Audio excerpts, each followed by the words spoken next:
Magandang araw po. Narito na po ang magiging lagay ng panahon ngayong araw na Martes, February 20, 2024.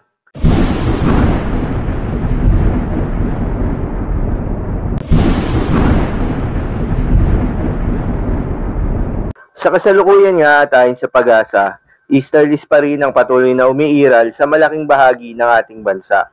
Partikular na sa eastern section ng ating bansa, kaya asahan ang mainit at malinsangan na panahon sa buong kapuluan.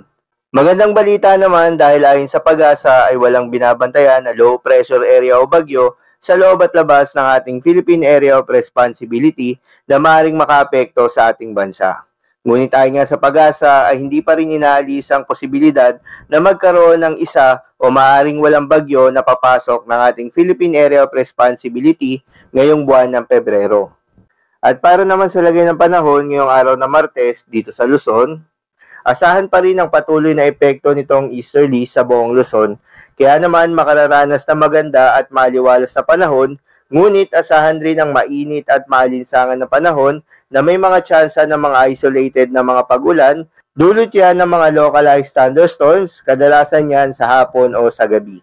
Kaya naman posible ang mga pagbaha o pagguho ng lupa during severe thunderstorms. Para naman sa lagay ng panahon sa Visayas at Mindanao, asahan rin ang epekto nitong easterlies at mga localized thunderstorms, kaya naman makararanas na maganda at maliwalas na panahon ang buong Kabisayan at Mindanao. Asahan rin ang mainit at malinsangan na panahon na may mga isolated na mga pag-ulan, kadalasan yan sa hapon o sa gabi.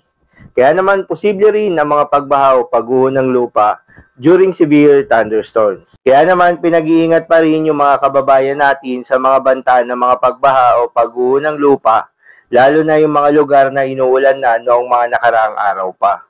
Para naman sa lagay ng mga dagat baybayin, ayon sa pag-asa ay walang nakataas na gale warning sa anumang seaboards ng ating bansa. Kaya naman malayang makakapamalaot ang ating mga kababayang mangingisda at yung may mga maliliit na sasakyang pandagat. So yun lamang po para sa lagay ng panahon ngayong araw ng Martes. Keep safe everyone!